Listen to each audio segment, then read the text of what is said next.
이건 많이 알려지지 않은 이야기인데 빌 게이츠는 어릴 적에 거의 자폐증 진단을 받을 정도로 위태위태한 아이였습니다. 당연히 학교 생활에서도 가뜩이나 친구들보다 덩치도 작고 몸도 빼빼 마른 데다 생각도 행동도 너무 이상해 정말 친구가 한 명도 없었는데다 선생님은 물론 자신의 부모님까지 너무나도 힘들게 했던 심각한 부적응자였습니다. 그런데 그런 아이가 13살이 되던 8학년 때, 그러니까 우리나라 기준으로 중학교 2학년 때 한 가지 엄청난 사건을 겪게 되며 오늘날 우리가 알고 있는 그 빌 게이츠가 되었습니다. 운칠기삼이라고 인생의 70%는 운에 의해 결정된다고도 하는데 스티브 잡스가 사실상 진짜 컴퓨터 천재였던 친구 워즈니악을 어린 시절 만나지 못했다면 절대로 애플도 또 우리가 알고 있는 스티브 잡스도 아마 없었을 것처럼 빌 게이츠 역시 물론 그의 풍족한 환경이 분명 성공에 큰 도움이 되었긴 하지만 어린 시절 그 엄청난 행운이 없었다면 절대 가능하지 못했을 삶을 산 사람입니다. 이 영상은 지금 세계 출판계에서도 엄청나게 화제인 무려 빌 게이츠가 직접 써서 최근 공개한 사실상 그의 거의 유일한 진짜 자서전을 소개하는 영상입니다. 그의 어린 시절부터 그가 마이크로소프트를 창업하기 시작한 딱 그때까지의 일을 다루고 있는데 마치 코카콜라처럼 전 세계 누구든 그 이름은 다 알고 있지만 사실 그에 대해 실제로 아는 것은 거의 없는 이 빌 게이츠의 인생에 대해 살짝 살펴볼까 합니다. 그와 자주 비교되는 또 다른 컴퓨터 천재 스티브 잡스는 입양아였고 또 대학교도 1학기밖에 다니지 못했으며 게다가 사실 그는 컴퓨터의 기본 코딩조차 할 줄 모르는 그 컴퓨터 천재라는 수식어와는 달리 컴맹에 가까운 사람이었지만 반대로 빌 게이츠는 당시 시카고 최고 로펌에서 굉장히 잘 나가던 실력 있는 변호사 아버지의 재벌가 출신인 어머니 사이에서 태어난 매우 유복한 집안의 아이였습니다. 참고로 그는 55년생으로 올해 70입니다. 빌 게이츠는 초등학교 때부터 학교에 잘 적응하지 못해 성적이 그렇게 좋지 못했습니다. 게다가 앞서도 말했듯 다소 자폐적인 성향도 강해서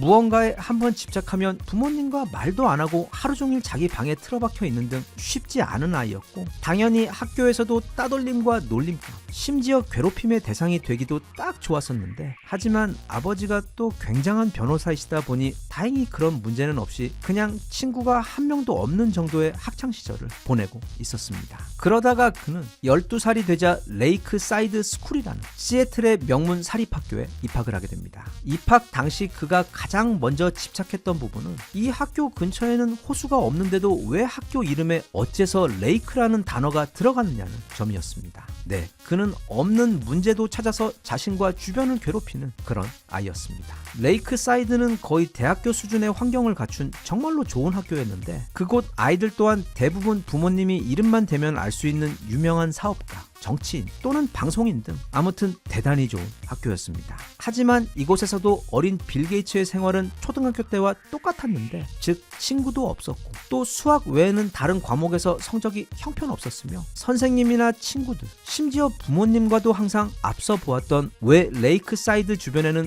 호수가 없느냐와 같은 이상한 문제로 충돌하고 싸우던 아이였는데 한 번은 선생님이 성적을 매길 때 두 가지 영역 그러니까 최고 성적을 A로 주고 거기에 더해 노력에 대해서도 낮으면 1점, 많으면 3점까지 주어 그래서 성적도 좋고 노력까지 잘했으면 A3를 받는 것에 대해 빌 게이츠는 불만을 표하며 왜 성적이 좋으면서도 노력을 많이 했으면 더 좋은 점수를 받는 건지 선생님께 따졌습니다. 왜냐하면 자기가 볼 때는 더 적은 노력으로 더 높은 성적을 받았으면 그게 더 잘한 것이었기 때문입니다. 당시 그는 좋게 말하면 엄청나게 극단적으로 합리적인 성격, 나쁘게는 좀 많이 피곤한 아이였습니다. 그런데 그즈음 그의 인생에 엄청난 사건이 찾아옵니다. 바로 레이크 사이드 학교에 당시 거의 전국에서 유일하게 초기 컴퓨터인 ARS-33 텔레 타이프 물건이 들어오게 돼요. 빌 게이츠는 그 기계를 만지며 전에는 경험한 적 없는 아주 강렬한 흥미와 만족을 경험했는데 바로 그 다음 해에 또 다른 엄청난 행운으로 인해 레이크 사이드는 로나 부인이라는 그 학교의 엄청난 학부모의 도움으로 당대 전 세계에서 가장 강력한 컴퓨터인 DC-PDP-10을 학교에 들여놓을 수 있게 되었습니다.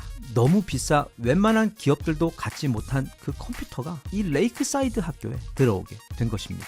그리고 많은 아이들이 처음에는 신기해서 다들 그 컴퓨터 주위에 몰려들었지만 그게 지금 컴퓨터와는 비교도 되지 않을 정도로 작동하는 것도 어렵고 또 사실 재미도 없는 물건이었기 때문에 오직 소수의 진짜 하드코어 학생들만 남게 되었는데, 그게 바로 빌 게이츠와 나중에 마이크로소프트를 함께 창업한 그보다 2살 많았던 폴 앨런입니다. 그 둘은 그 시절부터 그야말로 컴퓨터에 미쳐 살았습니다. 성인들도 어려워하던 당시 코딩을 워낙 병적으로 합리적이며 세상을 모두 수학적으로 바라보았던 빌 게이츠는 뭐든 코드를 넣기만 하면 너무도 정확하게 그 답을 척척 내놓는 컴퓨터에 마치 신이 선물해 준 것처럼 빠져들었습니다.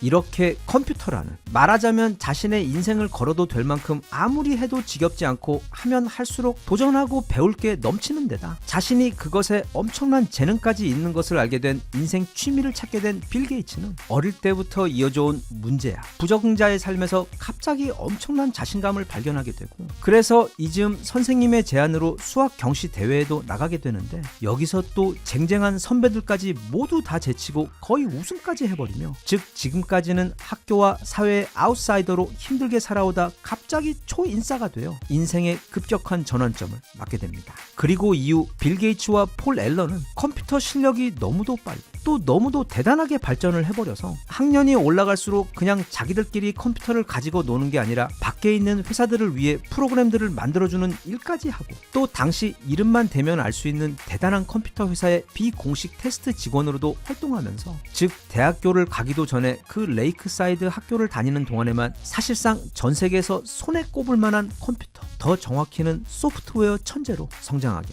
됩니다. 실제로 빌 게이츠는 그냥 대단한 사업가가 아니라 그 이전에 어마어마한 실력을 보유한 진짜 초특급 프로그래머였습니다. 참고로 원래 그는 중학교 시절까지만 해도 성적이 좋지 않아 하버드와 같은 좋은 학교들은 생각도 하지 못하고 있었는데, 앞서 본 것처럼 그 첫 컴퓨터를 만난 시기 이후부터는 성적도 좋아지고, 또 특히 컴퓨터 관련해서는 웬만한 기업 전문가도 비교되기 힘들 정도의 경력을 갖게 돼요. 그러니까 참고로 이게 그가 당시 하버드에 낸 그의 입학 원서인데 대충 컴퓨터 관련 그의 경력을 써놓은 것입니다. 이게 1973년이니까 그때는 아직 컴퓨터라는 것이 매우 생소했던, 사실 당시에는 아무도 이렇다 할 경력이 없던 터에 이 엄청난 이력서는 말하자면 서울대학교 의과대학의 원서를 내면서 아프가니스탄에서 특수부대 수술 전문의로 활동한 이력, 세계보건기구의 요청으로 중요한 의료 매뉴얼을 만들어준 이력, 세계 최초로 어떤 중요한 백신을 개발한 이력 등 정말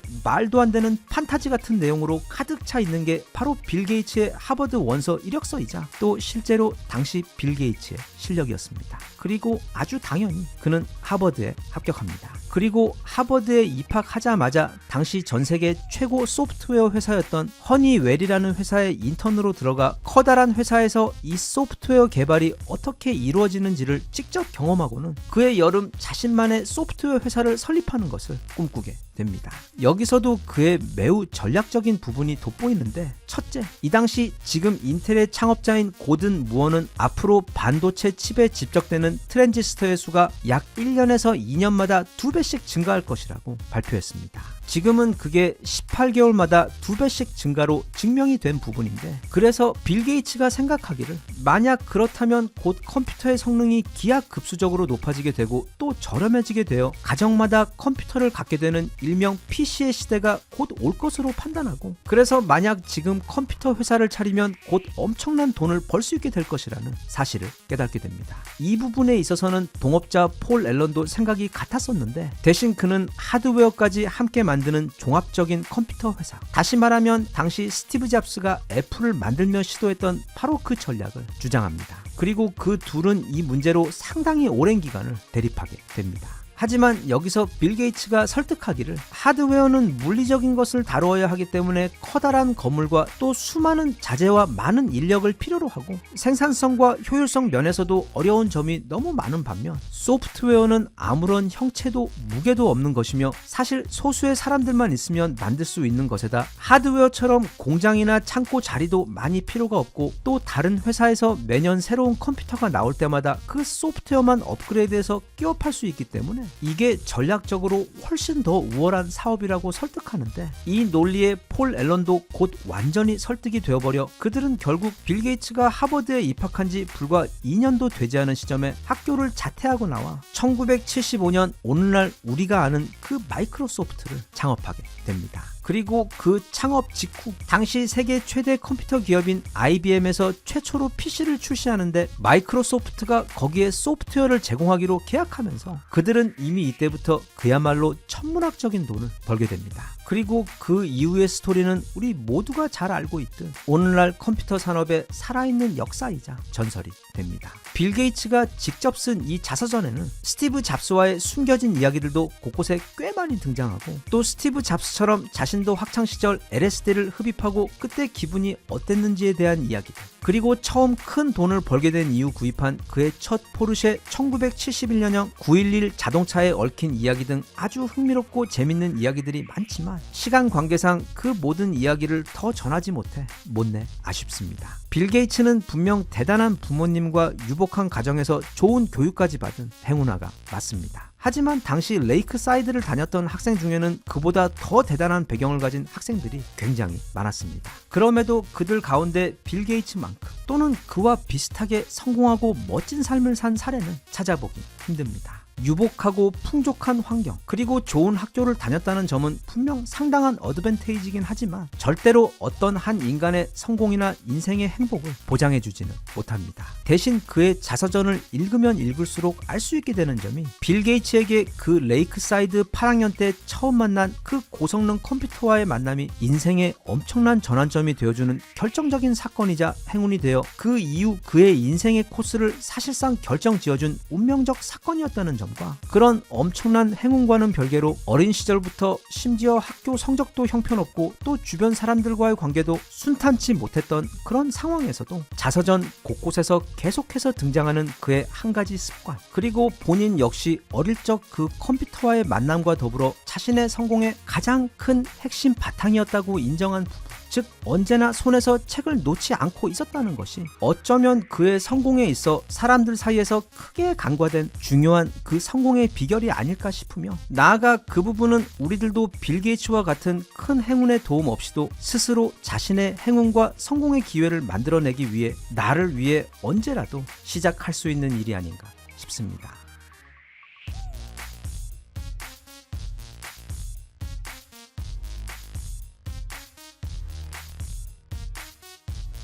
Even if you tried, you wouldn't understand it. Maybe something's missing inside of you. Just a bit of sugar to that horrid bitter.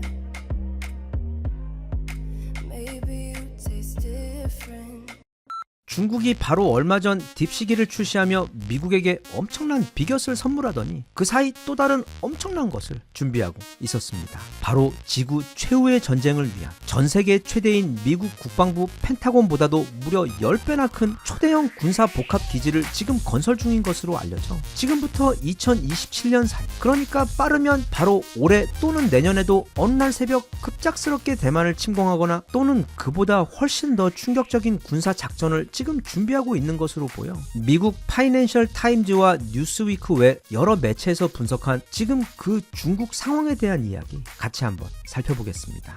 먼저 이게 파이낸셜 타임즈의 기사 제목이고 또 이게 뉴스위크의 기사 제목으로 그 기사 내용에서 가장 두드러지는 두 가지 키워드는 첫째, 펜타곤보다 10배가 큰 통합 군사센터를 건설 중이라는 것과 둘째, 그게 앞으로 다가올 어떤 최악의 군사적 상황을 대비하기 위한 준비 작업이라는 부분입니다. 일단 현재 중국에서 짓고 있다는 그 중국의 펜타곤, 저는 편리상 그냥 줄여서 중타곤이라고 부를 예정인 그 어마무시한 장소는 베이징에서 불과 30km 밖에 떨어지지 않은 지역에 가로와 세로 각각 6km가 넘는 초대형 규모의 복합 군사 시설로 지금 빠르게 지어지고 있습니다. 지상 위로 드러난 그 규모 외에도 엄청난 공중 폭격, 그러니까 심지어 B2 폭격기에서 쏟아붓는 벙커 버스터 폭탄과 핵폭탄까지 견딜 수 있는 수준 수준의 매우 깊은 강화 콘크리트 지하 벙커들과 수많은 터널들까지 구비된 강력한 시설로 알려져 있습니다. 도대체 뭘 준비하길래 이렇게까지 튼튼한 초대형 벙커를 급하게 준비하는지,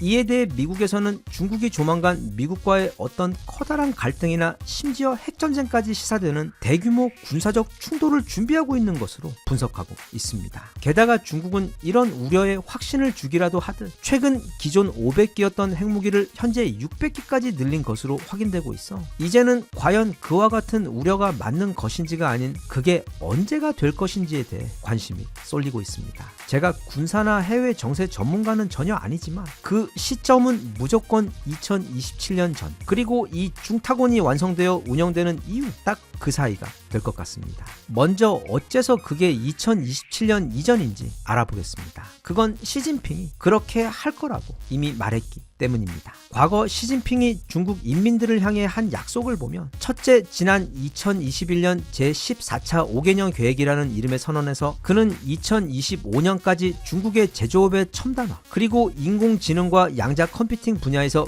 미국을 넘어서는 세계 최고 수준으로 올려놓겠다고 했는데, 놀랍게도 여기에는 친환경적인 그린 정책 또한 포함되어 있었는데, 올해가 이미 2025년이라서 그 공약의 달성 성적을 좀 살펴보면 제조업의 경우 사실상 규모 면에서는 미국을 앞선 것이 맞고, 그 산업의 첨단화 역시 일부 미국에 꽤 견줄 만한 수준까지 도달한 것이 사실입니다. 하지만 냉정하게 살펴보면 중국은 항상 그 껍데기만 엄청난 속도로 빨리 뭘 만들어 놓고 나중에 보면 그 안의 내용은 엉망인 경우, 그러니까 아주 단적으로 예를 하나 들어보자면, 우리나라도 지난 60년대부터 전쟁으로 황폐화되어 버린 전국의 산을 다시 푸른 숲으로 가득 채우겠다는 전 국가적 산림 하이모 계획을 선언한 적이 있었는데, 그때 우리는 원래 계획했던 것보다도 무려 10년 가까이나 일찍 그 불가능한 목표를 달성해 버린 것은 물론 전 세계에서 그런 시도를 해서 성공한 유일한 국가로 남아있는 상황인데, 한편 중국에서도 앞서 말한 그 그린 어쩌고 목표를 진행하면서 어찌어찌 달성하기는 했고 크게 자축도 했는데, 문제는 그게 무려 녹색 페인트로 전국의 산을 칠해버리는 방법으로 달성했다는 점입니다. 정말 그 무엇을 상상하든 그들은 언제나 우리를 놀래킬 준비가 되어 있습니다. 아무튼 하지만 그 외 군사적인 부분도, 또 이번 딥시기 사건에서도 알 수 있듯 인공지능 부분에서도 비록 미국을 능가하는 수준은 못 되지만, 그리고 그 발전의 지속성도 심히 의심스럽지만, 어찌되었던 정말 엄청난 속도로 발전을 이뤄낸 것은 맞습니다. 하지만 이것보다 중국이, 더 정확히는 시진핑이 이렇게 모든 걸 급하게 서두르는 이유는 따로 있습니다. 그는 지난 2022년에 2027년까지 대만을 반드시 통일시키겠다고 선언했기 때문입니다. 그리고 그 2027년은 중국 해방군의 건군 100주년이 되는 기념적인 해이기 때문에, 또 그들의 군대의 이름이 희한하게도 중국군이 아닌 해방군인 이유도 지난 1927년 중국 공산당이 중국의 국민당과 내전을 벌이며 군대를 창설할 때 국민당 또는 민주주의에 의해 억압당하는 중국 인민들을 공산주의로 해방시키기 위한 무력의 총칭으로 그 군대의 이름을 명칭한 것으로, 그 말은 다시 아직 남아있는 마지막 국민당의 세력들과 땅, 즉 대만까지 완벽하게 통일을 해야만 그 중국 해방군의 창설 목표를 완수하게 되는 것이기 때문에, 그들에게는 너무도 많은 명분으로 인해 반드시 그것도 2027년까지 대만을 통일시켜야 하는 것이자, 또 그게 시진핑에게 남은 마지막 과업인 것입니다. 하지만 제대로 된 군대조차 없던 대만이 이 반도체라는 아주 귀중한 산업을 키운 덕분에 갑자기 미국이 대만을 어릴 적 잃어버렸던 소중한 동생 대하듯 싸고 돌며, 앞으로 우리 동생 때리면 그땐 나와도 전쟁이라며 으름장을 놓자 시진핑의 계획에 커다란 난관이 생겨버린 것입니다. 그래서 부랴부랴 엄청나게 벌크업을 하면서 대만인의 형 미국과도 싸울 수 있는 강력한 군사력도 서둘러 키우게 되었고, 미국과 사이가 틀어질 때를 대비해 미국부터 공급받던 다양한 첨단 산업 분야들도 다 중국 내부에서 자체적으로 키우기 시작한 후, 이제는 그 마지막 작업으로 정말로 시진핑이 결단을 내려서 우리가 어느 날 아침에 일어나서 스마트폰을 켰는데 거기에 지난 새벽 중국 대규모 대만 공습 시작이라는 놀라운 속보 제목을 보게 될 날이 실제로 오게 되면, 그때는 미국과도 전면전, 그러니까 핵무기 사용까지도 예외가 아닌 실제로 모든 걸 건 마지막 둠스데이 대전이 펼쳐지게 되기 때문에, 그 마지막 준비 작업으로 지금 저 어마어마한 규모의 충탁원을 건설 중인 것입니다. 그냥 우리 같은 일반인들이 이런 정황들을 가지고 끼워 맞춰 예측을 해보아도 중국은 지금 조만간 정말로 대만을 침공할 계획이며 또 그 이후 촉발될 미국과의 충돌까지도 대비하고 있는 것이라고 전망할 수 있습니다. 그리고 또 시진핑이 꼭 이 마지막 숙제를 해결해야 하는 이유는 또 있는데 지금 중국 내에서 시진핑의 인기와 영향력이 예전과 같지 않기 때문입니다.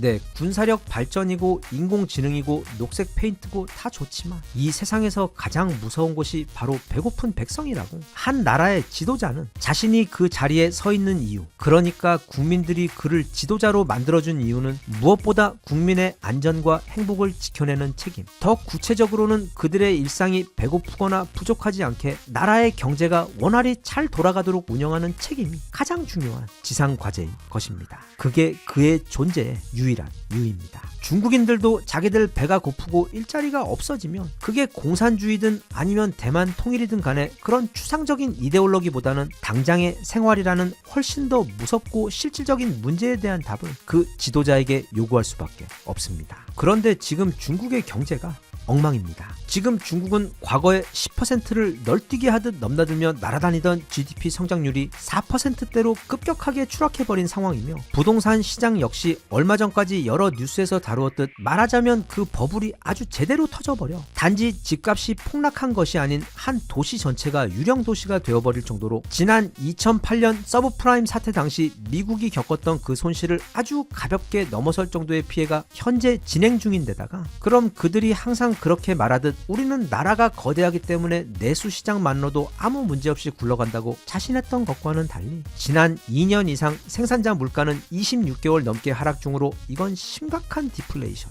즉 과거 일본이 그 잃어버린 30년을 시작할 때 보였던 그때 상황과 너무 비슷하며 소비 심리 위축으로 인한 내수 부진에다 학교를 졸업한 젊은 친구들 대부분 일자리를 찾을 수가 없어 실업률까지 역대 최대 수준으로 지금도 계속 올라가고 있어 지금 중국의 경제는 상상을 초월하는 수준의 어려움을 겪고 있는 상황입니다. 그런데 앞으로 그걸 해결할 만한 뚜렷한 방법도 없다는 것이 시진핑의 진짜 고민입니다. 어쩌면 그래서 그들의 관심을 다른 데로 돌리기 위해 베이징 옆에다 그런 대규모 복합 군사 기지를 건설하며 그러니까 과거 로마 때 황제들이 자신들이 정치적으로 곤란해질 때마다 엄청난 대규모 이웃나라 침공 캠페인을 시작하며 그랬던 것처럼 우리가 곧 대만을 침공하여 그 100년 만의 과업을 드디어 달성할 것이다 라고 눈속임 또는 정치적 오도를 하고 있는 것으로 보여지는 부분도 있습니다. 아무튼 그건 시진핑과 그쪽 중국 분들께서 알아서 할 일이고 개인적으로 이런 중국의 대만 침공 뉴스가 나올 때마다 가장 불안하고 거슬렸던 것이 바로 어찌어찌 하다 보니 이거 저기서 큰 전쟁 터지면 아무 상관없는 귀한 우리나라 국군 병사들이 총알 바지로 가장 먼저 앞장서서 그 죽음의 선봉장으로 나서게 되는 것 같은 매우 이상한 상황이 진행되고 있어 사실 너무도 불안하고 걱정이 되었었는데 이제 바이든 할아버지도 자리에서 물러났고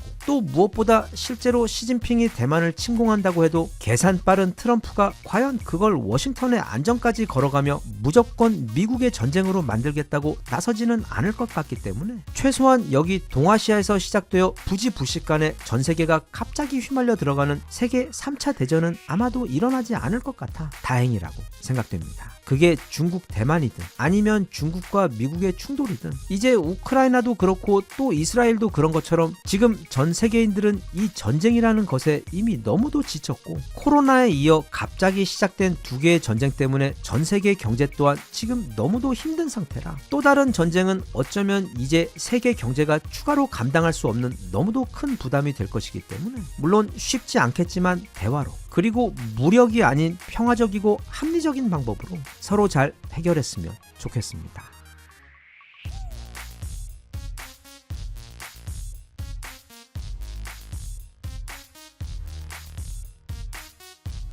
Even if you tried, you wouldn't understand it. Maybe something's missing inside of you.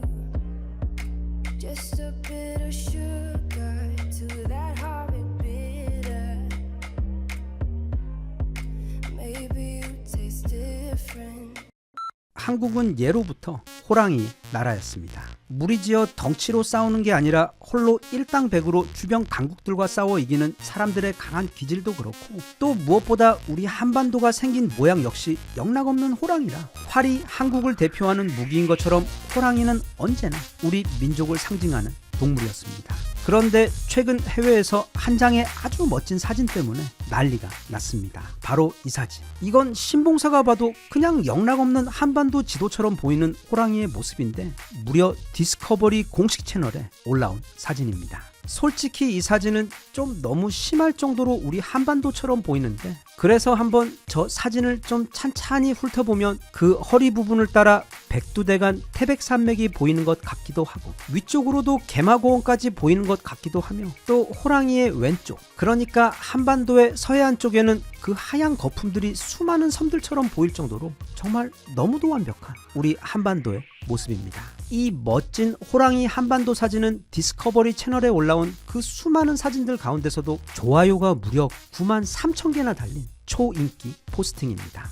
우리 눈에는 너무도 당연한 모습이긴 한데, 이게 정말 신기하게도 외국인들 눈에도 저 호랑이의 모습에서 우리 한반도가 바로 보였던 것 같습니다. 그래서 그 사진 아래 달린 글에서도 보면 가장 먼저 어떤 외국 사진가분이 "와, 저건 한반도다" 라고 댓글을 달아주었고, 다른 분 또한 "저건 완벽하게 한반도 지도 모양이다" 라며 너무 감동의 느낌표를 3개나 붙이며 놀라고 있으며, 그 외 이렇게 셀 수도 없이 많은 외국인들이 저 사진은 너무도 완벽한 코리안 페닌슐라, 즉 한반도라며 놀래며 축하해주고 있습니다. 우리야 매일 뉴스 끝나고 날씨 볼 때마다 봐서 그렇다고는 하지만 저 외국인들 눈에도 저게 즉시 한반도로 보인다는 것이 정말로 신기합니다. 앞서도 말했듯 우리나라는 예로부터 호랑이의 나라였습니다. 미국을 대표하는 동물은 휜머리 독수리이고, 북극의 경우 코카콜라 폴라베어가 바로 떠오르며, 호주는 캥거루, 러시아는 불고, 뉴질랜드는 키위, 캐나다는 귀여운 비버가 가장 유명하며,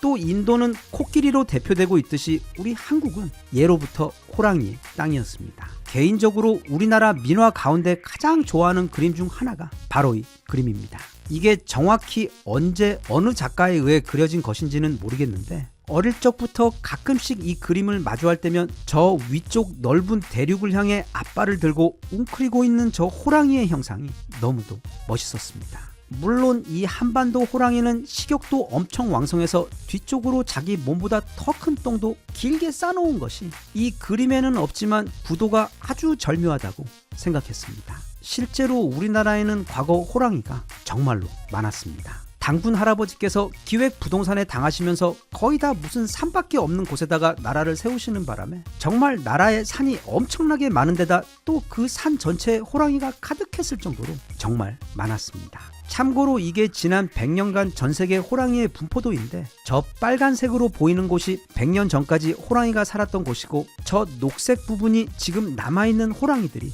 살고 있는 곳입니다. 저 빨간색 중에서도 특히 우리나라와 그 바로 위쪽 러시아 쪽에 살던 호랑이들은 크기가 작은 인도나 중국 또는 동남아 쪽 벵갈 호랑이들과는 완전히 다른, 그것보다 덩치가 좋기 3배나 되는, 전 세계 모든 호랑이들 가운데서 가장 커서 사람을 물고도 절벽을 뛰어 올라갈 정도로 힘이 좋고 거대한 호랑이가 바로 우리 한반도 고유의 호랑이들이었습니다. 우리나라에는 호환 마마라는 말이 있는데, 무언가 가장 무서운 것을 표현할 때 쓰는 말로 마마, 무서운 천연두의 옛날 명칭과 바로 호랑이에게 물려가는 호환이 가장 두려운 존재였을 정도로, 밤에 해가 지면 타들 집에 일찍 들어가 문을 꼭꼭 걸어 잠궜을 정도로 호랑이는 늘 우리들 삶의 일부로 함께 살았습니다. 그래서 조선시대에는 차코 갑사라고 해서 호랑이를 전문적으로 잡는 전문 사냥꾼의 조직도 있었는데, 이게 그냥 동네 사냥꾼들이 아닌 무려 조선 왕실에서 국령으로 조직한 일종의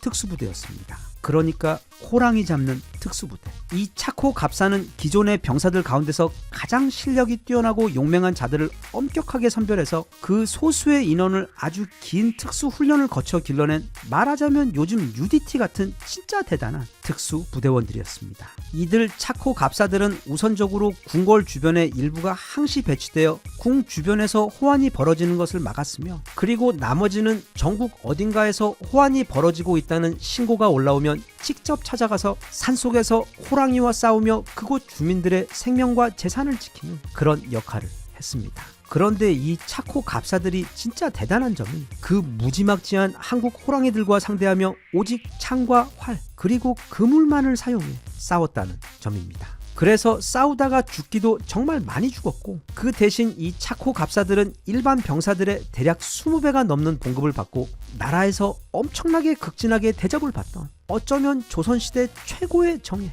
특수부대원들이었습니다. 하지만 일제시대가 시작되자 일본에서 총을 든 엄청난 수의 포수들이 한반도로 몰려와서 불과 채 10년도 되지 않는 기간 동안 지난 5천년간 우리 한반도에서 살아왔던 그 많던 한국 호랑이들을 모두 총으로 사냥해서 죽이고 그 가죽은 전리품으로 전부 일본으로 보내는 바람에 이후 한반도에서는 호랑이가 멸종해 완전히 사라지게 되었습니다. 하지만 그렇게 이제는 이 땅에 호랑이가 단 한 마리도 남지 않게 되었지만 우리 한국인들의 정신 속에는 그 정겹고 영험한 동물인 호랑이에 대한 기억이 아주 깊숙이 박혀 있어 지난 88 올림픽 때에도 그 마스코트가 바로 호랑이 호돌이였고 평창 올림픽 때에도 마스코트는 당연히 호랑이였으며 또 우리 축구 대표팀의 가슴에 새겨진 그 마크 역시 호랑이며 개인적으로 정말 좋아하는 김주혜 작가님의 소설 작은 땅의 야수들의 커버도 너무도 근사한 우리 호랑이 그림으로 장식되는 등 여전히 이 호랑이는 우리 한국인의 정체성을 대표하는 신성한 동물로 우리들 정신 속에 살아있습니다. 무리에 기대지 않고 척박한 환경에서도 홀로 강하게 살아가며 또 너무도 아름다운 데다가 그 어떤 동물과도 비교할 수 없는 괴물 같은 전투력을 보유한 진정한 야수이자 동시에 설명하기 힘든 어떤 영험함을 지닌 신비한 동물. 게다가 정말 너무도 우연스럽게도 우리가 사는 이 땅의 모양과도 너무도 닮은 이 호랑이는 정말 굉장히 많은 면에서 신기하게도 우리 한민족과 많이 닮았습니다. 디스커버리 채널에 올라온 그 멋진 호랑이의 사진만 보고도 단번에 우리 한반도의 모습을 알아보고 10만 개에 달하는 좋아요와 수많은 댓글을 달아준 전 세계 팬들께 심심한 감사의 마음을 전하며 우리 역시 그 넘치는 호랑이의 기운을 다시 일으켜서 올해부터는 우리나라도 그리고 우리 개인들도 모두 다시 강하고 힘차게 기운냈으면 좋겠습니다.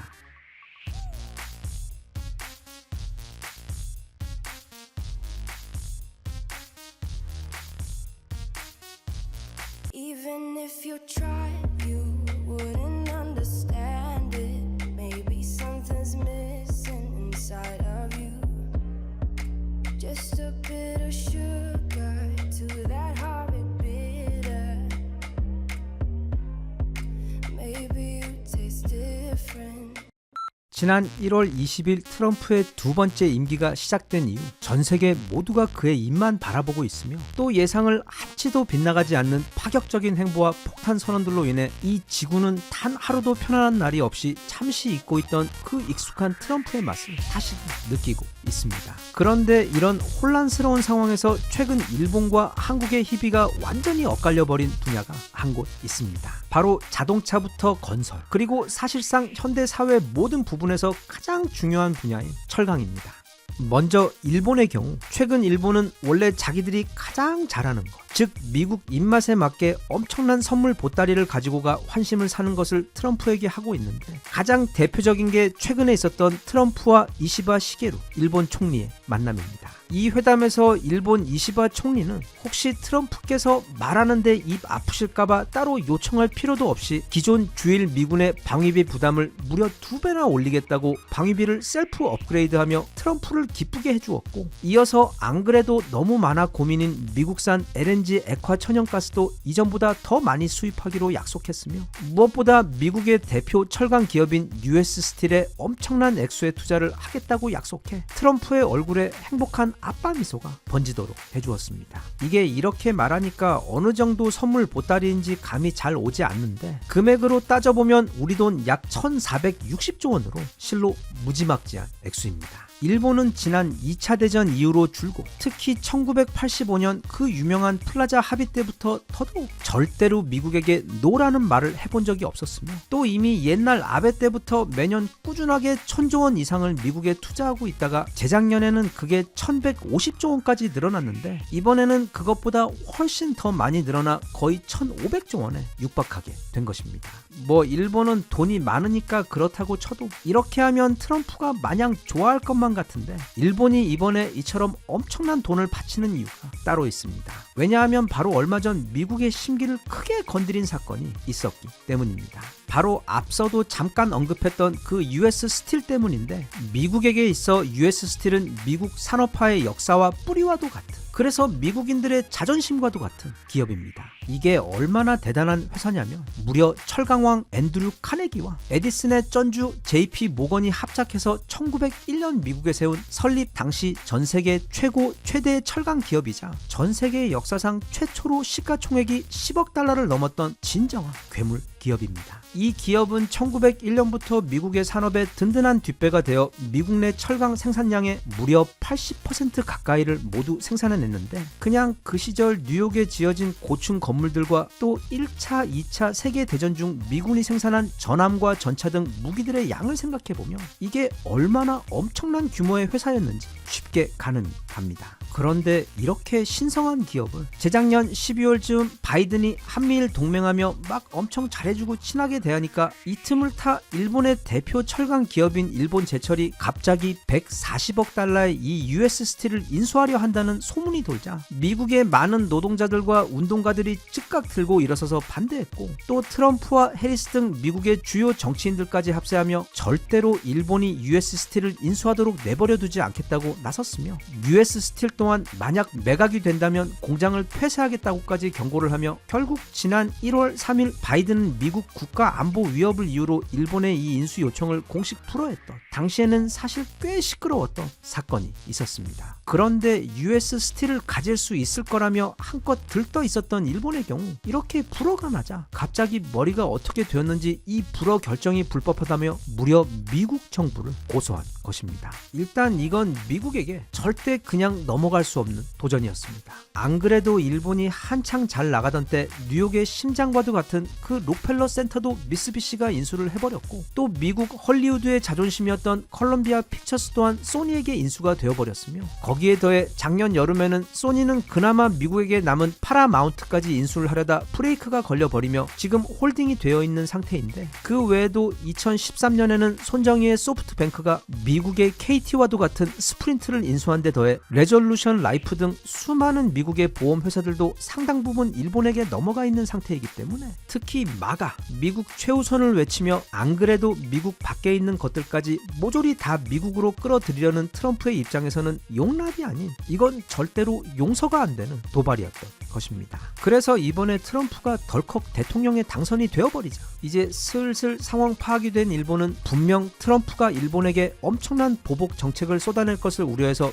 미리부터 달래기 위해 묻지도 않았는데 그 US 스틸 관련 소송도 바로 취하하고 방위비도 2배로 올려주며 또 미국 가스도 엄청 많이 사주면서 어떻게 해서든 트럼프의 심기를 건드리지 않으려고 노력하고 있는 것입니다. 하지만 사과라는 것이 원래 그냥 처음부터 하면 그 효과가 참 좋은데 한 대 맞고 난 다음에 아니면 상대가 총을 꺼낸 다음에 하는 경우는 별로 감동을 주지 못하는 법이어서, 그래서 앞으로 지금 제대로 건수 잡은 트럼프가 지금 역대급으로 저 자세인 일본으로부터 최대한 많은 것을 뽑아내기 위해 앞으로 또 얼마나 더 무서운 정책들을 보여줄지 일본을 긴장하게 만들고 있습니다. 한편 우리나라 철강 상황은 이야기가 좀 다릅니다. 일단 우리나라는 현재까지 미국에게 그렇게 아부를 하지 않으면서도 동시에 미국에게 필요한 것들은 우리에게도 함께 이익이 되는 수준에서 참 현명하고 균형감 있게 잘 대처하고 있는데, 예를 들면 작년부터 미국에 짓고 있는 28조 원 상당의 반도체와 배터리 그리고 자동차 공장들의 경우, 그게 물론 그때 살짝 바이든에게 떠밀려서 한 것이기도 하지만 지금 트럼프가 전 세계를 대상으로 무려 25%의 관세 폭탄을 때려버리는 상황이 찾아오며 오히려 미국에 판매할 물량들을 아예 미국에서 생산하게 되면서 그 관세를 피하게 돼요. 차라리 절호의 기회로 전화위복이 되어버린 상황입니다. 그런데 이번에 미국에서 가장 관세를 세게 때린 부분 중 하나가 바로 철강입니다. 그리고 철강은 관세와 더불어 무게가 엄청 나가기 때문에 물류 비용도 상상을 초월함과 동시에 대신 또 그 물량이 거의 항상 엄청 많기 때문에 덩어리가 매우 큰 산업이어서 모든 국가가 가장 민감해하는 무역품 중 하나입니다. 그런데 트럼프는 바로 이 철강 부분에 있어서 다시 미국을 그레이트하게 만들겠다고 선언을 하며 이전까지 있었던 FTA든 약속이든 뭐 그런 거 다 폐지해버리고 전 세계에 아주 공평하게 25%의 관세를 부여하겠다고 발표해 지금 많은 국가들에서는 사실상 멘붕이 온 상태입니다. 그런데 이때 우리 포스코에 이어 국내 두 번째 철강 회사이자 전 세계 철강 리그에서 빠르게 떠오르고 있는 강자 현대제철이 엄청난 승부수를 두었습니다. 바로 10조 원을 들여 미국에다가 직접 제철소를 짓겠다고 발표를 한 것입니다. 이건 정말 원인터의 철강왕 장글의 머리에서나 나올 법한 대범하면서도 절묘한 신의 한 수인 것이 현대제철은 안 그래도 미국에서 생산 중인 현대 기아 자동차에 들어가는 자동차용 강판을 한국에서 생산해 미국으로 보내고 있던 터라 그간 돈이 2배로 들어가고 있던 마당에 이제는 미국에서 생산해 바로 미국 현대 기아 공장으로 보내면 되는 데다 여기에 덤으로 이건 미국에게 비굴하게 아부를 하지 않으면서도 미국 경제에 큰 도움이 되어 떳떳하게 감사받고 또 든든한 지원까지 받을 수 있는 갑을 관계가 아닌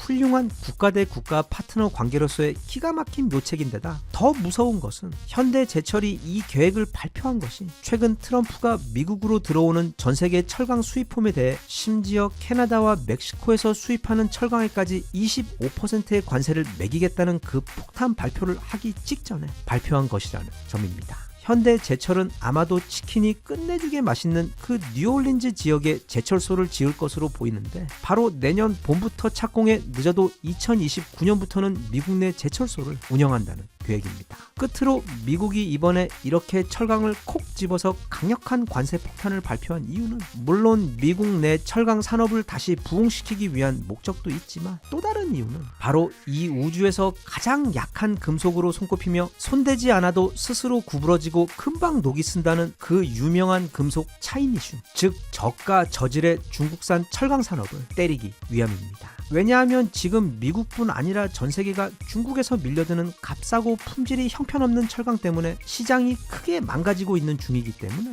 미국은 이렇게 세계 모든 국가에다 동일하게 25%의 관세를 때려버리면 그동안 중국이 다른 나라를 거쳐 일명 택가리를 해서 마치 중국산이 아닌 것처럼 위장하여 미국으로 들어오던 것을 원천적으로 막을 수가 있고 이것과 동시에 특별히 애정하는 중국에게는 보편관세 25%에다가 특수관세 10%를 더한 다음 거기에 또 보너스로 25%를 사랑과 함께 듬뿍 얹어주어 이제부터는 중국에서 미국으로 들어오는 모든 철강 수입품에는 총 60%의 관세가 매겨질 것이기 때문에 대미 중국의 차이니슘 수출 산업은 이제 사실상 완전히 막혔다고 보는 게 맞습니다. 대혼돈의 신 트럼프께서 왕좌로 돌아온 이상 전 세계 시장, 외교 또는 그 외 모든 정세는 마치 최근 보았던 우리 선수들의 쇼트트랙 경기처럼 지금 앞서고 있는 것 같으면서도 잠깐 방심하면 바로 뒤처져 버리고 또 계속 앞이 막히며 2위, 3위로 경기를 하면서 다 망친 것 같은 경기도 막판에 기가 막힌 스퍼트를 통해 단번에 역전을 시켜버리는 그런 잠시도 눈을 뗄 수 없는 진짜 다이나믹한 시기이기 때문에 현재 한중일 중 이 철강 관련 트럼프의 출범 이후 일본과 특히 중국이 크게 우울한 상황에서 우리 현대제철이 진짜 너무도 현명한 묘수를 두어 앞서 나가게 되어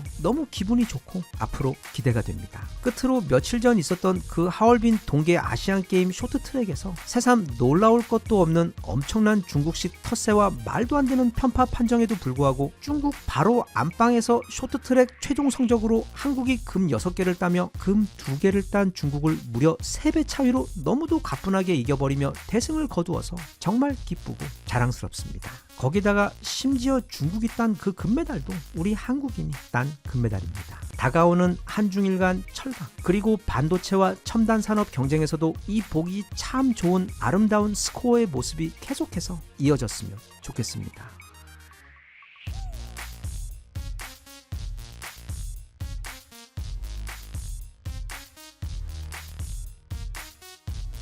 Even if you tried, you wouldn't understand it. Maybe something's missing inside of you. Just a bit of sugar to that horrid bitter. Maybe you taste different.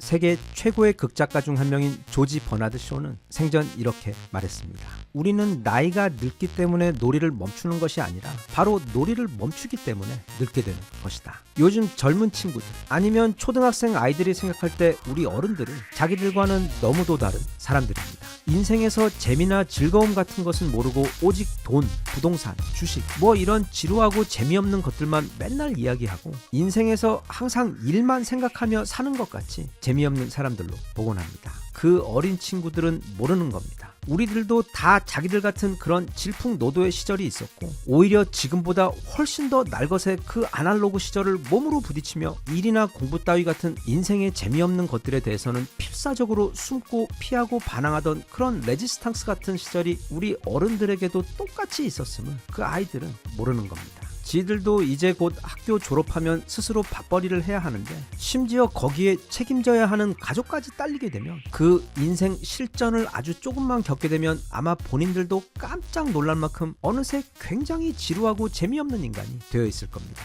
오늘 이야기는 창의성에 대한 이야기이자 그런 창의성을 가장 폭발적으로 보여준 예를 들면 피카소나 스티브 잡스와 같은 인물들에 대해 살펴보며 과연 그런 천재들의 창의성은 어디에서 오는 것이고 또 그래서 우리 같은 평범한 사람들도 어떻게 하면 직장과 일상에서 최고의 창의성을 발휘하며 살아갈 수 있는지에 대해 그리고 어른이 되어서도 놀이가 인생에서 얼마나 중요한지를 가르쳐주는 그 제목부터 너무도 매력적인 책 천재 보고서의 내용과 함께 살펴보는 영상입니다. 참고로 어쩌면 세상에서 가장 유명한 예술가인 피카소가 죽으면서 남긴 유산이 얼마인지 아시나요? 그게 대략 3천억 원 정도 되는데 그가 사망한 1971년 기준으로 그 정도였습니다. 지금으로 보면 대략 2조 원 정도 됩니다. 한편 지금은 세계에서 가장 비싼 그림의 작가이기는 하지만 죽을 때까지 거의 손에 한 푼도 쥐지 못하고 37년이라는 짧은 삶 동안 평생 가난하고 힘들게 살았던 네덜란드 화가 고우의 경우와 비교를 해보면 피카소는 단지 그림만 잘 그렸던 것이 아니라 지금까지도 세계에서 가장 성공한 부자 예술가였던 것입니다. 네, 이런 피카소나 또는 스티브 잡스나 기타 여러 세계적인 소설 작가의 경우를 보더라도 창의성은 분명 돈이 되고 동시에 큰 명예도 가져다 줍니다. 그렇기 때문에 언젠가부터 우리 사회에서는 이 창의성을 길러야 한다고 창의성이야말로 성공으로 가는 열쇠라고 말하면서도 정작 그 창의성이라는 게 뭔지 그래서 그걸 어떻게 기를 수 있는 것인지에 대해서는 아무도 말을 해주지 않습니다. 그런데 이 책은 과거 이 창의성 주제에 대해 읽어보았던 그 수많은 실망스러웠던 책들에 비해 꽤 명확하게 특히 그 방법들에 대해 소개를 하고 있어 그 핵심 내용 몇 가지를 여기 정리해 소개해볼까 합니다. 우선 창의성은 뭐 굉장히 거창한 것이 아니라 사람들이 좋아할 만한 또는 사회적 경제적으로 큰 가치가 있는 무언가 새로운 것을 만들어내는 능력입니다. 다시 말해 사람들과 시장이 큰 돈을 기꺼이 지불하고 소비를 할 가치가 있는 어떤 음악, 디자인, 그림, 사업 아이디어 또는 소설 작품을 만들어내는 능력입니다. 그런데 하늘 아래 새로운 것이 없다고 그 창의성의 아버지인 스티브 잡스가 만들었던 그 대단한 아이폰도 사실은 최초 제록스가 개발했던 유저 인터페이스에다 도시바와 샤프의 LCD 디스플레이, 옴니비전의 초소형 카메라에다 인피니온에서 만든 소형 셀룰라 모듈을 넣고 삼성에서 만든 메모리에다 또 삼성에서 만든 배터리 그리고 또 삼성에서 만든 CPU를 조합하여 아이폰이라는 전혀 새로운 물건을 창조해냈던 것입니다. 사실 이건 이전부터 핸드폰을 만들고 있던 노키아에서도 충분히 만들 수 있는 물건이었고 심지어 삼성의 경우 전체 부품 가운데 가장 중요한 것들 최소 50% 이상을 이미 본인들이 만들고 있던 터라 소위 말하는 그 한 끗 차이의 창의력만 있었다면 100번이라도 먼저 만들어낼 수 있었던 물건입니다. 다시 말해 창의력이란 그냥 완전히 새로운 생각이 아닌 기존의 것들을 새로운 방식으로 다시 조합해 더 가치가 높은 어떤 새로운 것을 만들어내는 것으로 정의할 수도 있습니다. 그렇다면 여기서 그런 창의적인 아이디어를 어떻게 도출하는지가 핵심 키가 됩니다. 즉 스티브 잡스가 그 첫 아이폰이라는 물건을 생각해냈던 것과 같은 그런 기발한 생각 아니면 지금 새로운 사업을 구상하고 있는 내게 필요한 좋은 아이디어 또는 지금 회사에서 내가 맡은 일을 더 잘해낼 수 있는 그런 번뜩이는 좋은 아이디어를 우리가 어떻게 하면 더 쉽게 더 많이 떠올릴 수 있는지 그 방법론에 대해 이 책에서는 아주 잘 정리해 도움을 주고 있는데 그 첫 번째는 바로 재료의 풍부함입니다. 아무리 천하의 최고 요리사라고 하더라도 재료가 너무 부족하면 맛있는 요리를 만들기가 어렵습니다. 창의력에 있어서 그 재료는 바로 경험입니다. 그리고 종종 일과 상관 있는 종류의 경험뿐만 아니라 그것과 전혀 상관없는 다른 종류의 다양한 경험들이 나중에 머릿속에서 마치 우리 비빔밥처럼 비벼지다 놀라운 새로운 아이디어로 탄생하는 것입니다. 그래서 내 직업이나 목표가 의사든 사업가든 아니면 음악가나 화가 또는 작가든 간에 그 일을 잘 하는 데 필요한 공부 외에도 어디 외국으로 여행을 떠나거나 자연 속으로 캠핑을 가 즐기는 것, 내 분야와 상관없는 주제의 책을 읽거나 또는 나와는 다른 분야의 사람들과 교류하며 다양한 대화를 나누는 것 등 그런 모든 경험들이 결코 하나도 버려지지 않고 언젠가는 굉장히 쓸모있고 강력한 재료가 되어줄 수 있다는 것이 이 책이 전 세계 가장 성공적이고 창의적인 사람들을 연구한 끝에 얻어낸 첫 번째 공통점이자 방법입니다. 둘째는 어쩌면 이건 좀 마음에 안 들어가실 것 같은데 바로 노력입니다. 네, 창의력이라는 게 무슨 알약 하나를 먹으면 띵 생기는, 아니면 아주 쉬운 이런저런 방법만 조금 하고 나면 뚝딱 하고 막 생겨날 수 있는 것이면 참 좋겠는데, 이 세상에 그 어떤 가치 있는 것도 절대로 쉬운 것이 없듯이 어느 정도의 노력이 반드시 필요합니다. 대신 어떤 종류의 노력을 왜 쌓아가야 하는지를 이해하는 게 중요합니다. 예를 들면 내가 웹툰 작가입니다. 어느 날 갑자기 정말 재미있는 만화의 주제가 떠올랐습니다. 그런데 만약 내가 평소에 연습을 게을리해서 만화를 잘 그리지 못한다면 그 웹툰은 멋진 스토리에도 불구하고 빛을 보지 못할 확률이 큽니다. 또는 요리사인데 주방 도구를 잘 다루지 못한다면, 아니면 운동 센스는 너무 뛰어나지만 폐활량이나 드리블 실력이 부족해서 축구 경기에서 매번 중요한 순간에 골을 만들지 못하는 축구 선수처럼 성공에는 또는 성공적인 창의성에는 반드시 영감과 기술, 이 두 가지를 필요로 합니다. 영감은 할아버지가 아니고 갑자기 찾아오는 어떤 뛰어난 아이디어를 말하며, 기술은 그 아이디어를 현실로 끌어내 구현시키는 또는 내 몸이나 도구를 자유자재로 활용할 줄 아는 능력을 뜻합니다. 우리에겐 이 두 가지가 모두 다 필요한데, 특히 그 후자의 기술을 내가 체득하기 위해서는 꼭 1만 시간까지는 아니더라도 엄청난 노력으로 반복적으로 연습하는 것 외에 지름길이 없습니다. 여기서 세 번째 방법이 등장합니다. 바로 양에서 질을 뽑아내는 방법입니다. 절대로 세계 최고의 작곡가나 예술가들 또는 사업가들이라고 해서 명사수처럼 딱 한 번 시도해서 그 한 번으로 멋지게 최고의 작품을 뽑아내는 경우는 거의 없습니다. 거의 대부분 보통 사람들은 다 포기할 만큼 정말 엄청난 시행착오와 실패들을 뚫고서 마치 진흙 속에서 피어나는 아름다운 연꽃처럼 수많은 실패와 재시도의 과정을 거쳐서 최고의 작품이 탄생하는 것입니다. 한 예로 이 영상 초반에 소개했던 최고의 예술가 피카소 또한 그의 대표 작품이자 스페인 내전의 아픔을 예술적으로 담아낸 게르니카를 만들 당시 무려 45장에 달하는 밑그림을 그린 다음 작품에 등장하는 황소, 말, 병사, 우는 여인, 죽은 자식을 안고 있는 어머니 등 그 각각의 요소들을 따로따로 정성껏 수도 없이 수정하며 그리는 것을 거듭한 끝에 결국 이 거대한 작품으로 탄생시킨 것입니다. 그리고 이런 길고도 지난한 창조의 과정은 특히 소설가들, 예를 들면 스티븐 킹이나 서머싯 몬 또는 우리에게 잘 알려진 하루키의 경우를 봐도 그들 표현에 따르자면 정말 거지 같은 초고부터 시작해서 수십 수백 번의 수정을 거치며 고치고 또 고쳐서 이제는 누구나 알고 있는 그 대단한 작품들이 탄생했던 것처럼 성공으로의 여정은 절대로 직선이 아닙니다. 그 외 책에서 알려주는 소개하고 싶은 좋은 이야기들이 너무 많기는 한데, 끝으로 딱 한 가지만 더 소개하자면 창의력이란, 그러니까 좋은 아이디어란 머리를 싸매고 좋은 생각을 짜내기 위해 노력할 때보다 샤워를 할 때나 아니면 운전을 할 때 또는 친구들과 즐겁게 시간을 보내며 쉬고 있을 때 번뜩이며 그 뮤즈가 예고 없이 찾아오는 경우가 정말 많다는 점입니다. 그래서 보통 창의력을 개발하려면 요가나 명상을 해보라는 조언을 종종 합니다. 그리고 그건 꽤 도움이 됩니다. 명상이라는 게 정말 쉽게 표현하자면 우리가 몸을 스트레칭할 때처럼 머리와 마음속을 편안하고 자유롭게 해주어 경직된 것을 풀어주어 그 자체로 휴식이 되는 동적 정적 행위인데, 앞서 말했듯 창의력이라는 것은 서로 다른 다양한 경험과 감정 그리고 생각들이 서로 섞이면서 새로운 아이디어로 탄생하는 과정으로, 그렇게 하려면 우리 머릿속에 있는 그 모든 재료들, 그러니까 만약 우리의 머리와 마음이 거대한 아파트라고 한다면 한다면 그 각각의 집에 다양한 주제의 생각과 경험들이 경직되어 갇혀 보관되어 있는데, 샤워나 명상을 하며 몸과 정신이 유연하게 풀어지면 그때 모든 문이 열리며 아파트의 모든 주민들이 복도와 앞마당으로 나와 서로 만나 섞이면서 그 만남들에서 전에 없던 새로운 아이디어들이 탄생하는 것입니다. 그런데 그 지루하고 어려워 보이는 명상 말고 그것과 거의 동일한 효과를 내는 것이 있는데, 그게 바로 놀이입니다.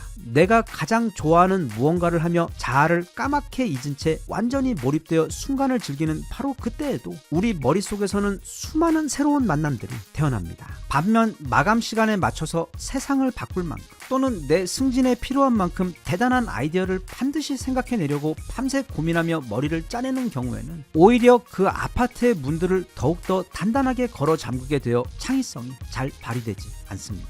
그럴 때에는 차라리 가까운 곳으로 천천히 산책을 다녀오거나 따뜻한 물로 편안하게 샤워를 하거나 아니면 좋아하는 게임을 하는 등 본인 머리에 숨 쉴 틈을 조금 제공해주면 바로 그때 오히려 엄청난 창의력이 발현되며 좋은 아이디어들이 생겨나는 경우가 매우 많습니다. 헨리 포드의 말처럼 휴식은 멈추는 것도 게으른 것도 아닌 다른 방식으로 일을 하는 것입니다. 그리고 책에서 인터뷰한 수많은 천재들을 보면 마크 트웨인처럼 초등학교 5학년까지밖에 나오지 못했거나 아니면 스티브 잡스처럼 아예 대학교 1학기 만에 중퇴를 했거나 또는 무슨 유명한 대학교를 나온 것과 실제 창의성은 거의 아무런 상관관계가 없었습니다. 그런 건 취직을 할 때는 정말 중요한 것이지만 뛰어난 창의력의 필수 조건은 아니었습니다. 그것보다는 오히려 이것저것 많은 실수와 실패를 하며 질풍노도의 유년, 그리고 젊은 시절을 보낸 사람들이 그 풍부한 경험으로 나중에 엄청난 창의력을 발휘하는 경우가 아주 많았기 때문에 학교 공부도 물론 중요하지만 꼭 시간을 내서 자기가 하고 싶은 공부 또는 자기가 정말 좋아하고 즐거워하는 취미 생활을 하면서 그렇게 내 몸과 정신이 주기적으로 휴식하며 여유로워질 수 있도록 해주어서 또 그렇게 찾아온 번뜩이는 좋은 아이디어를 내가 현실로 이루어내는 데 필요한 기술을 내 몸으로 체득하는 데에도 충분한 시간을 투자해서 이 창의력이라는 요술 같은 능력을 지혜롭게 잘 활용해 우리 모두 좀 더 풍요롭고 행복한 삶을 만들 수 있었으면 좋겠습니다.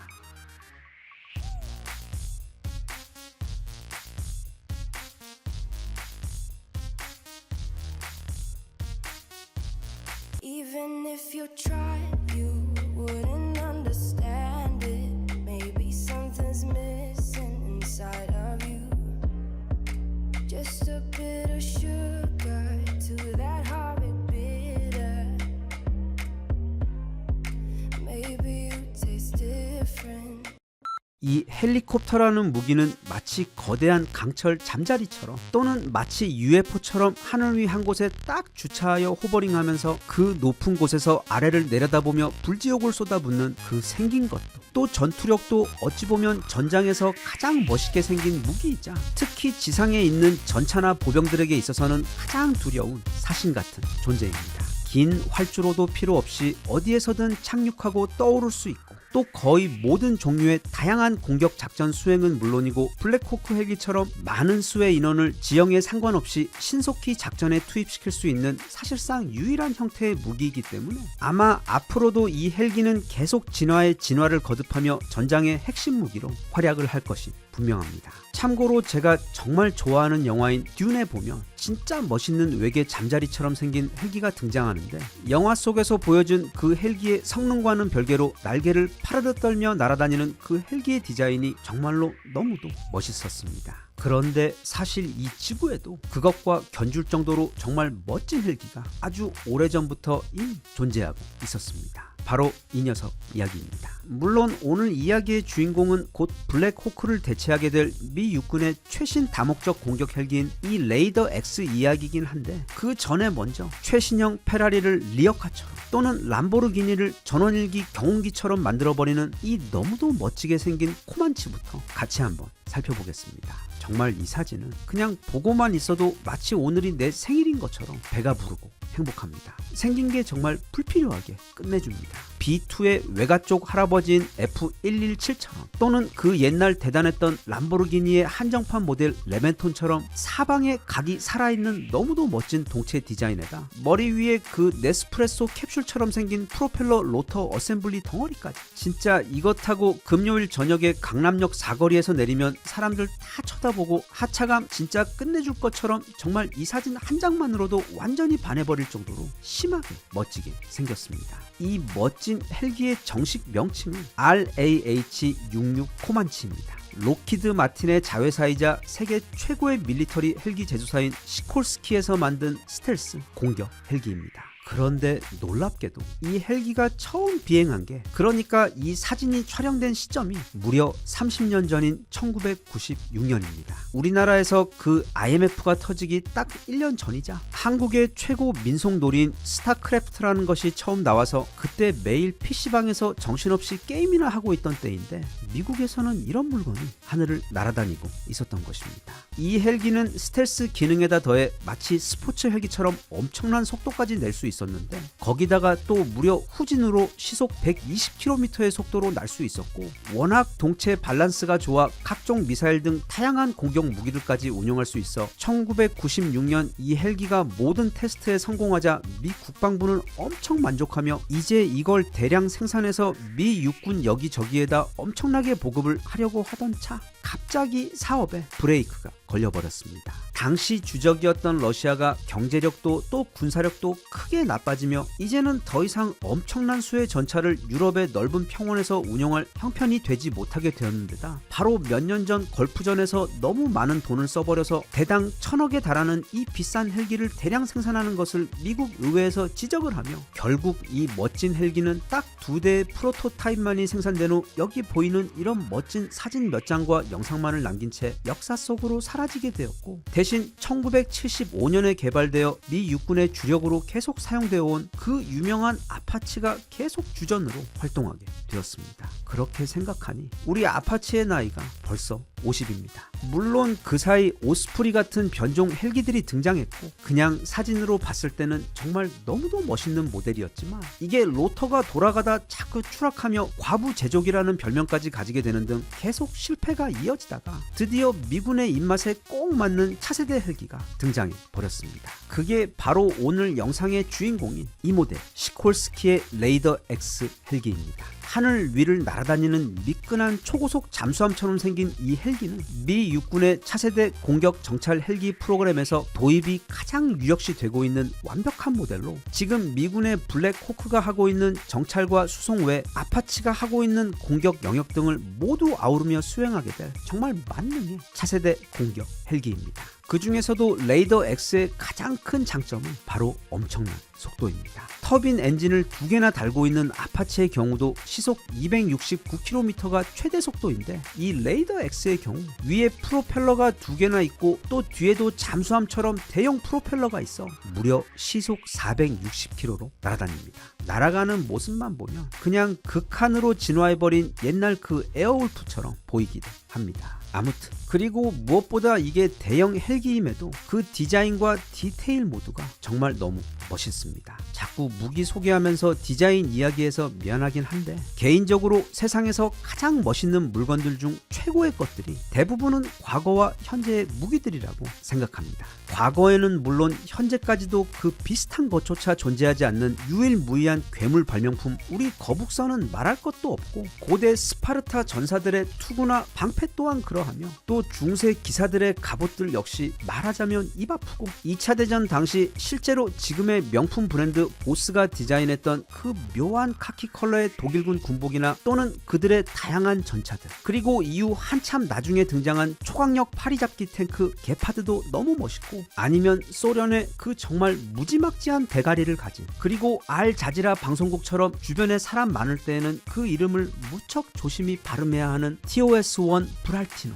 이후 미국에서 등장한 그 우아하기 그지없는 죽음의 백조 B1이나 또는 빼박 현실판 UFO 그 잡채인 B2 폭격기 아니면 트럭 비행기에다 전봇대만한 기관총 달아놓고 지상의 모든 것을 불바다 벌집으로 만들어버리는 초대형 수송기 공격기인 AC-130도 것도 너무 멋있고 우리 KF-21의 사촌형이자 영원한 슈퍼스타 F-22는 또 말할 것도 없으며 무엇보다 아파치 같은 헬기들이 그 어떤 슈퍼카들과 비교해보아도 훨씬 더 멋있습니다. 그리고 앞으로 데뷔를 앞두고 있는 미래 무기들, 예를 들면 얼마 전 소개했던 미군의 6세대 슈퍼 전투기들이나 아니면 얼마 전 이미 데뷔를 해버린 B2의 아들 B-21 레이더 폭격기, 그리고 그냥 석고를 쓱쓱 썰어놓은 것 같은 미 해군의 줌 왈트 차세대 구축함 외 이 모든 무기들이 전부 다 무슨 슈퍼모델 보는 것처럼 그냥 심심할 때 그 사진들만 보고 있어도 시간 가는 줄 모르고 행복할 정도로 다들 정말 너무 멋있습니다. 그런데 오늘은 차세대 헬기 이야기를 하고 있기 때문에 가장 앞에서 보았던 그 RAH-66 코만치만큼이나 멋있는 헬기를 한 대 더 소개해볼까 합니다. 바로 이 모델입니다. 벨사에서 제작한 360 인빅터스라는 모델입니다. 인빅터스는 라틴어로 무적이라는 뜻입니다. 진짜 이름까지 멋있습니다.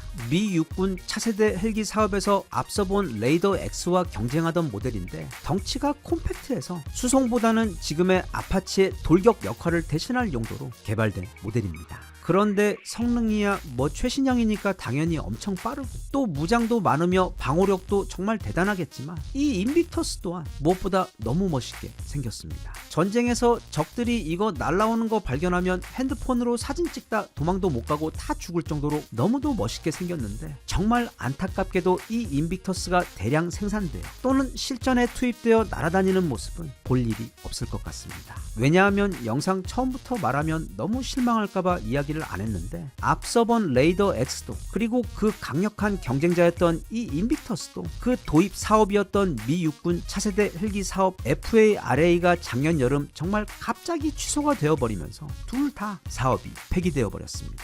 레이더 X의 경우 현재 이미 98%까지 개발이 완료되었고 인빅터스 또한 95%까지 개발이 다 마쳤는데도 그 두 모델 다 앞에서 본 그 코만치의 경우처럼 실제 생산으로는 이어지지 않게 되었기 때문입니다. 진짜 이 헬기 쪽도 미인 방명입니다. 그럼 이미 거의 다 개발이 끝났으니까 시콜스키나 벨 모두 다른 나라 군에게 이걸 팔면 되지 않냐 생각할 수도 있는데 이 세상에 미국 말고 이렇게 비싼 무기를 생산하고 또 운용할 수 있는 나라는 없기 때문에 이 비운의 멋진 헬기들은 아마 앞으로 영원히 하늘을 날지 못할 것입니다. 그런데 미군이 그동안 엄청나게 공을 들여 개발한 이 프로젝트에서 갑자기 그렇게 방향을 튼 이유는 그러니까 작년 기준 지난 2년간 우크라이나에서 벌어지는 새로운 전쟁 형태를 보니까 전차나 장갑차 또는 이런 헬기와 같은 전통적인 방식의 무기들보다 소형 공격 드론을 활용한 전쟁법에 집중하는 게 훨씬 더 효과적이고 효율적이라는 결론에 도달했기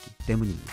사실 맞는 소리긴 합니다. 저 헬기들 한 대당 못해도 500억 원에서 1000억 원 정도 할 건데 저기 하늘에다 100만 원짜리 소형 드론 100대 뿌려서 공격을 해버리면 속수무책 당할 수밖에 없는 게 요즘 전장의 상황이기 때문에 아마 앞으로는 드론과 인공지능을 사용한 점점 더 작아지고 생산비도 점점 더 저렴해진 그런 스마트하고 강력한 무기들 위주로 앞으로 등장하게 될 차세대 무기들이 구성될 것으로 보입니다. 아무튼 비록 실제로 생산되거나 또는 전장에 투입되지는 않더라도 이런 멋진 무기들이 개발되어 이렇게 사진과 영상으로나마 존재해 주어 보는 동안 행복하고 감사하게 생각합니다. 우리나라는 아직 이 드론 쪽으로는 좀 조용한 것 같은데 하지만 항상 이런 쪽에서 가장 현명하게 누구보다 한 발 앞서 특히 아무도 모르게 뒤에서 조용히 개발을 다 해놓은 다음에 마치 여친에게 깜짝 선물을 공개하듯 어느 날 갑자기 이제부터 개발을 시작할 것이다 라고 거짓말을 하며 공개를 하는 습관이 있기 때문에 아마 지금쯤 한화나 현대 또는 카이 연구소 어느 곳에서 곧 전 세계를 깜짝 놀래킬 엄청난 드론 무기가 이미 비밀리에 개발되고 있지 않을까 혼자 믿고 있고 또 실제로도 꼭 그랬으면 좋겠습니다.